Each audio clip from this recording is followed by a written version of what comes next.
Hi techies, welcome to Rashi Things. In our previous technical discussion, we have discussed about RESTful Web Services interview questions part 1. So today I am here to talk about RESTful Web Services interview questions part 2. Let's begin. First question, enlist some important points that should be kept in mind while designing resources representation for RESTful Web Services. As there are no restrictions on the format in which the resource representation is done, but just that the main requirement is the format of the representation should be as per the client requirement. A good resource representation is designed by considering the following main points. The resource representation format should be easily understood by the client and server. The representation should be complete regardless of its format structure, which may be complex or simple. In the case of link of the resources to other resources, such cases should also be considered and handled. Next question, what is caching? Caching is the process in which the server response is stored so that a cached copy can be used when required and there is no need for generating the same response again. This process not only reduces the server load but in turn increases the scalability and performance of the server. Only the client is able to cache the response, and that too for a limited period of time. Mentioned below are the header of the resources and the brief description so that they can be identified for the caching process.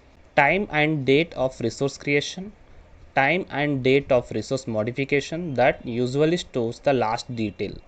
Cache control header, time and date at which the cached resource will expire. The age which determines the time from when the resource has been fetched. Next question, explain cache control header. A standard cache control header can help in attaining cache ability. Enlisted below is a brief description of the various cache control header. Public. Resources that are marked as the public can be cached by any intermediate components between the client and the server. Private. Resources that are marked as private can only be cached by the client.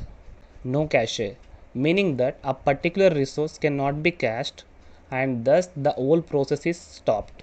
Next question, what are the best practices that are to be followed while designing RESTful web services? To design a secure RESTful web service, there are some best practices or say points that should be considered. These are explained as follows. Every input on the server should be validated. Input should be well formed. Never pass any sensitive data through URL. For any session, the user should be authenticated. Only HTTP error messages should be used for indicating any fault. Use message format that is easily understood and is required by the client. Unified resource identifier should be descriptive and easily understood. Next question, what is payload? The request data which is present in the body part of every HTTP message is referred as payload. In RESTful web service, the payload can only be passed to the recipient through the post method.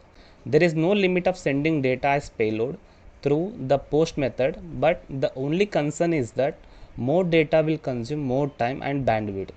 This may consume much of the user's time also. Next question, enlist some of the HTTP methods with description. First one, get. This is read-only operation that fetches the list of users on the server. Next one, put. This operation is used for the creation of any new resource on the server. Next, post. This operation is used for updating an old resource or for creating a new resource. Next, delete. As the name suggests, this operation is used for deleting any resource on the server.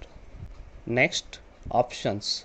This operation fetches the list of any supported operations of the resources that are available on the server. Next question, what is the difference between put method and the post method? The major difference between put and post method is that the result generated with the put method is always the same no matter how many times the operation is performed. On the other hand, the result generated by the post operation is always different every time. Next question, what is your understanding about JAX-RS? JAX-RS is defined as a Java API for RESTful web service Among multiple libraries and framework, this is considered as the most suitable Java programming language based API which supports RESTful web service. Some of the implementations of JAX RS are Jersey, REST Easy, Apache CFX, Play. Among these, Jersey is the most popular framework.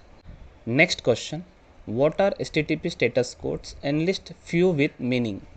HTTP status codes basically are the representation of the status of the task that can be performed on the server with the mode of some codes. Every code has their own meaning. Some of the HTTP codes with their meaning are as follows. Code 200. This indicates success. Code 201.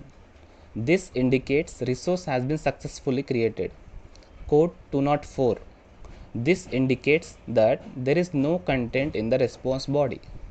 Next one, code 404. This indicates that there is no method available. Next question, what is URI? Uniform Resource Identifier is the full form of URI which is used for identifying each resource of the REST architecture. First one, URN, Uniform Resource Name, which identifies the resource by means of a name that is both unique and persistent. URN doesn't always specify where to locate the resource on the internet. They are used as the templates that are used by other parsers to identify the resource. Next one, URL, Uniform Resource Locator, as the information regarding fetching of a resource from its location. That's all in this video. Please support my channel for more technical videos. If you have any doubt, please add your comment in comment section.